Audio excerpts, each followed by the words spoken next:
very pleased to announce our next speaker.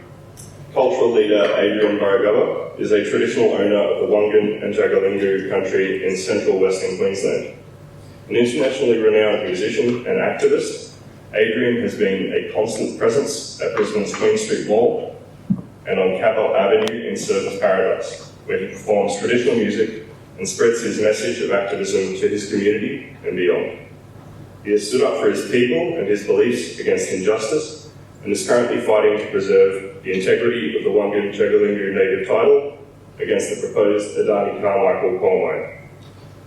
Joining us today to present his talk, Wangan and Jagalingou, No Means No, Effective Campaign Strategies and the Use of Other Support Mechanisms, please welcome to the stage esteemed cultural leader, Adrian Burragubba. Thank you for that introduction. I'd like to pay respects to the traditional owners from whose land we stand. Sorry, I can't pronounce it. I don't want to offend anybody by not saying it the right way. So I pay respect to the ancestors, and I pay respect to the law that was here since the beginning of time, and acknowledge past and present elders and upcoming leaders and elders in this country, as well as the whole nation of the First Nation people.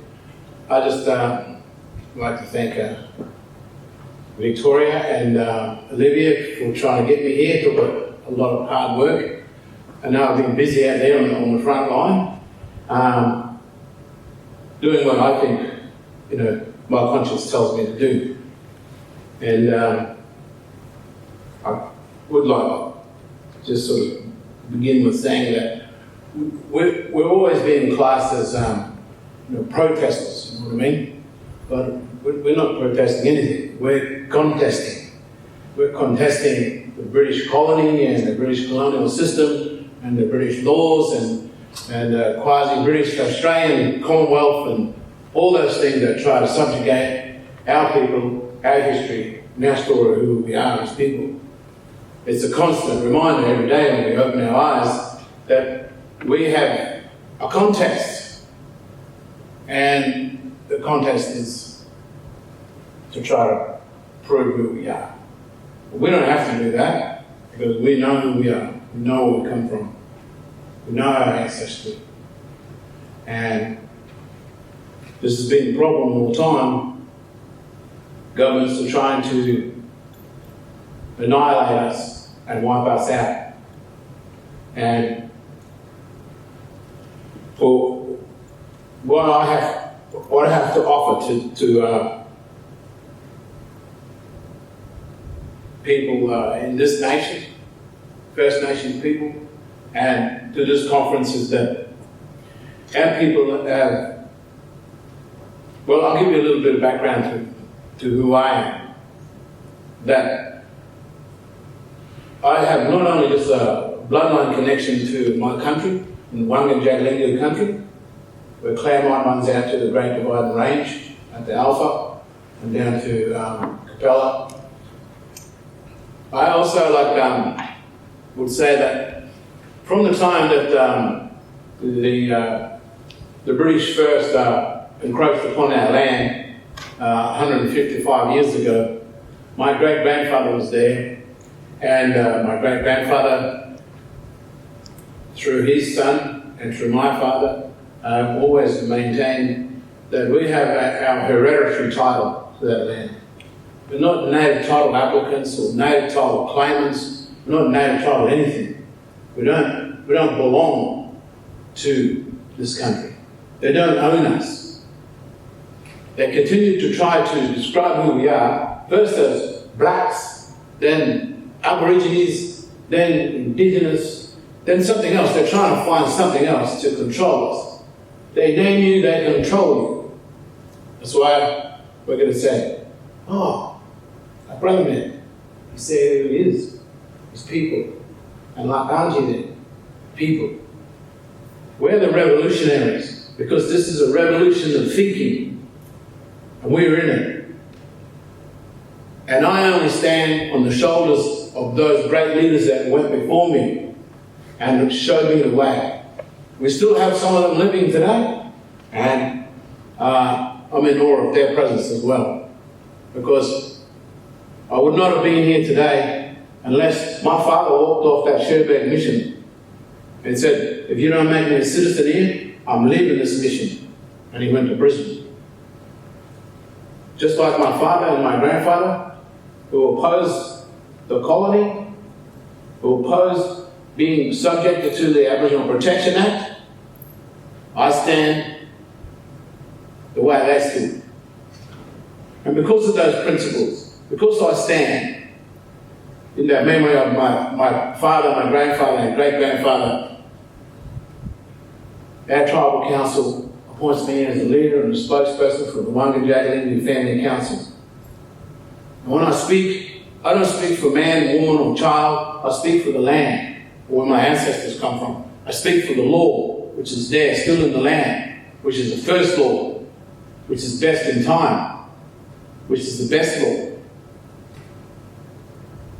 And for everything that it's worth, all of the court cases that I've been through, all the 5 levels of courts, 2 levels of full bench federal court, every time I challenged their law, they found nothing to come back to me. Because I find too many ambiguities in the white man's law. We can't deal with that because we've got to walk a straight line with our old people and our ancestors. We know that here, that if we step out and we're not in line with that, there are consequences. And that drives us to do what we do. We're responsible for our old people. When you're right with the old people and you walk onto that country, they show you. In the country of the Jagalingou country, you see where the Carmichael is? That's what we call up there. That's the Gondaloo. That's the Emu. You travel all the way up the country, right down the Great Dividing Range. All of them follows that up the story of the Emu too. Very powerful totem. Very powerful, strong. It's a totem from that country. That's law. And when we go out to that country, every time we go out for ceremony, for ochre, for crockery, we see those old people. They show themselves to us. And we feel right, we feel safe, These are our principles. This is who we are. And we keep describing who we are. We keep telling them who we are. But we're faced with like Brother mentioned before about the bungu, about the money. It's their social order. It's their social structure that they try to impose upon us, to subjugate us, to control what we think and who we are. And the one religion, there is one religion, only one religion that this system operates under. It's not God or Buddha, or it's not Hinduism, it's not any other kind of religion or belief. It's money. Money is their God. And they will fight, and they will legislate, and they will make laws in this country because of money. In all of those interviews I did, in all of those journalists say, well, what is it that you want? Why are you trying to stop the mine? What do you want? We just want Adani to pack up and go and leave our country. Is there some price? Well, the price is our survival. That's the price. Our future generations. And there's many of them coming along now. And I fear for them. But the assimilation process is taking place. And our young people are destined to incarceration, being criminalised, persecuted, demonised by this country.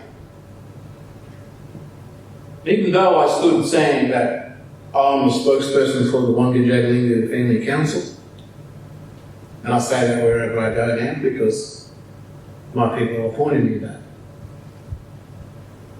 Even though I say that, I'm being undermined, I'm being stripped of our self-determination. not only by the federal, state governments, minerals councils, mining council, native title tribunal, native title councils. We're being stripped of our self-determination by those organisations, those structures that have been put in place by government to undermine us. So when Pat Dodson says he goes out to talk to the community, he wants community consultation about amending the native title legislation to override the Galilee decision, you know who he talks to? CEOs of the native title rep bodies. And then our leaders are the only ones sitting in the public gallery in the federal government the day they want to pass this legislation to overturn the Galilee decision. The Galilee decision essentially was you have to have a consensus for illness. And you know something? You know what the whole buzz was in the Parliament House? I don't like going there. The place is just full of narcissists. The whole buzz was this: if we don't fix the native title legislation, there are 150 Iluas in jeopardy. Councils and all these other people here, this is no good, we're going to stop this kind of thing. But can you show us where these 150 Iluas are being in jeopardy? No, it's like, everyone's a terrorist, you know what I mean? It's just crazy to think that, George Brandis, who was the Attorney General at that time, could walk into our federal court case, interfere with our case, and say, no, tell Justice Reeves, no, you can't do that because we're going to change the legislation. We had the Adani mine big. The Ilya was dead in the water. There was nothing. He couldn't have gone anywhere. The federal government, Malcolm Turnbull, the Prime Minister of Australia, went to India and promised, there's a photo, promised Gautam Adani that he would fix the native title legislation so he can get his Ilya. And people say, well, there was 294 to 1. We speak for the land, brothers and sisters. We speak for our ancestors. It's our responsibility. They handed this to us, the responsibility. And the list goes on. And the argument has been going on. Since 2012, Adani walked into an Ilua in Bundaberg with all of the Wangan and Jagalingou people, and he said, well, we want to give you this, we want to give you that, blah, blah, blah. Nobody wanted to listen to that. So we kicked him out of the room. We said no to the Ilua. That was to the mining lease. 2012, unanimously, every single black fella in the room said, get out. They sent him packing. All the lawyers, get out, man. That was 2012. Then again in 2014. No, we don't want you, Ilya. Get out. Adani went around behind the back of all the other applicants, singled out a few people, took them to the Coordinator General. They told them, if you don't sign this Ilya, you know what's going to happen? You're going to lose all your native title. This is how gullible some of our people are. But I don't have anything against them. They only think what they're telling them to think. This is why they're being controlled. And every time these bottom feeder lawyers, I call them, they walk into a negotiation and ancillary agreement with Aboriginal people on land use agreements. Those bottom feeder lawyers, they say, if you don't sign this, you get nothing. We have everything anyway. We're the people from here. We're the first people. I was told to ask that lawyer this. Well, if it's not our land, why are you asking us to sign it over to you? It's our land. But they keep, this constant thing of trying to convince our people that, these are our laws. The native title legislation is a government act, a legislation that you have to go by. Well, go back to Marlborough. There was no native title legislation. It came from that. And so this is how we think. We're the true sovereign tribal original people from that land. And we are the Wangan and Jagalingou Family Council is the only tribal council on that country, the only representative body in the Wangan and Jagalingou country, and we're the only authoritative body, and we're the seat of power, and we're the ones that have the law. From the moiety to the skin name, to the totem, to the trees, and to the animals, and to the birds. We'll describe it, and we do describe it in the federal court. I gave them a statement of claim. But did they get me on the stand? No, they're too frightened. But the thing is this. We talk about like what unites all of us together. That water, hey. We call him Munda Gada. Munda Gada. Munda Gada. Rainbow says it. It's the water. What is the one thing that this federal government has done? Destroying our water. So, what's happening? From the highest level, the Commonwealth of Australia, this federal government is attacking our dream, our spirit, our ancestors, defying our belief system. I think about a lot of things too. I'm not an academic, but I do think a little bit. And I think this, that if we were going to do something, all of us together, we could unite together on that one principle of water. And like I heard the way my brother was, saying that word before. When we say water, we call it kamu. And so that's the principle of the Dormammu springs. Ancient, millions and millions of years old, 10 natural springs, mound springs that have been feeding the Karmapa River since day one, since the beginning. So that's Munakara, giving life. Where does life begin? The story. Where does the story come from? The locus of our creation. How were we created? Oh, I don't know. Kind of alien shit. Well, we evolved from a single cell organism. Okay, you want to think about that? We don't have to. We know this. We come from the water. Water is life. We've got a lot of water happening up now in Brisbane and Southeast Queensland. It's good to see everything starting to become green. But you can't imagine it, can you? You know? What water can do. It's life. And we've got a lot of supporters now. They come out and they run around with the banner. They're going, water is life. We are life. As someone mentioned earlier, our whole body's made of water. We come from water inside that mother. We should be in the water, not swimming like fish. We are that water. And how do you get healing from water? How do you get the proper healing? You sing to that water. You speak that proper language. You put the vibration in that water. You drink it, it will give you healing. That's why they're trying to kill the language. They're trying to kill the story. They know.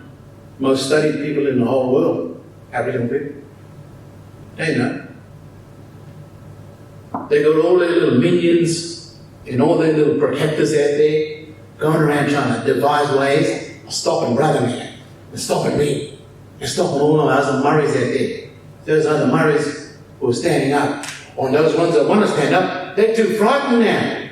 Oh, look at it. They bankrupt that brother man. Oh, look at it. They put him in the bankruptcy. Oh, look at it. They've taken a restraining order against him from going on his own country, practicing culture. Well, what kind of Queensland state government allows a mining company to do that? When they're going around, walking around our country, talking about treaty.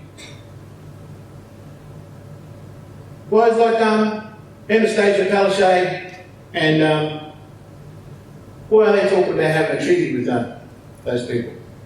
Why? Because they want to get all those PVCs in the one place, put them all in the one kettle, in the one kettle of fish. They got them all there. They do a treaty with the PVCs. And those individual sovereign tribal people, those tribal councils, we don't want to recognise them. They didn't want to, they still don't recognise us. But the UNDRIP recognises us. Because we're the only representative body that speaks for that land. The 294 people against one, the 294 people, those are the people that want to kill the land. That's not custodianship. I mean, you know, it's a bit of a kind of flippant kind of terminology. I mean, even, you know, Tony Abbott uses it. Oh, he wants to feel like he's a custodian too. Of what? If you go out to that country and you see those springs, I tell you what, some kind of miracle will happen. I'll tell you something. You can't just go once. When you see that place, the waxy cabbage palm can only be found there. There's species of life in those springs that can only be found there, in that place. Why do we fight? Why do we fight to protect that country? Because it's for the whole world to enjoy. It should be protected under the World Conservation Act, not under the Queensland Cultural Heritage Act, where it's some kind of legislation, it's some kind of stipulation that, you know, oh, well, if it's not registered, you can't do anything about it. Some things in this life I wish I didn't know about. I think that's a lot of people like that. But I wish I didn't know about how the government controls our people. I wish I didn't know about that. So, I was only supposed to do a short introduction, and I know I'm standing here in place of Angelina, and another great person that I admire and I look up to, because of the Janet Price Point fight, the struggle that they had over there in Western Australia. Respect to her, she's going through some kind of sorry business. I acknowledge that. But my introduction isn't so much that I'm protesting anything. You know, what you see here is there's someone who just refuses to consent. No consent, no contract. And anybody knows me, anybody has anything to do with who I am, will know that I'm just stubborn. And I'm not going to move. I'm not going to let Adani open that country up. He might be in there doing some little groundwork now. I'm not going to let him open it up to Clyde Palmer, of all people, Gina Reinhardt, China Stone, China First, whatever. All of those mines that are going to travel from Alpha all the way up to the Carmichael will rip the guts out of that country. And when the federal government, and Melissa Price was, I think, the Environment Minister back in 2018, Melissa Price decided in September to apply the water trigger, allowing for Adani to have unlimited water for 60 years. This is the thing that we've got on, because it's the federal government making that decision. It's not the state government. So this is why we have to look at constitutional law, we have to look at the High Court. Because this is the federal government jumping in to our business, states.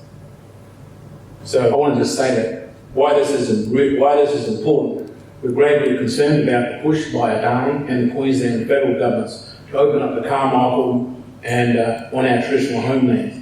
Our traditional lands are interconnected with the living whole and a vital cultural landscape. It's central to our people and to the maintenance of our identity, laws, and the consequences of our rights.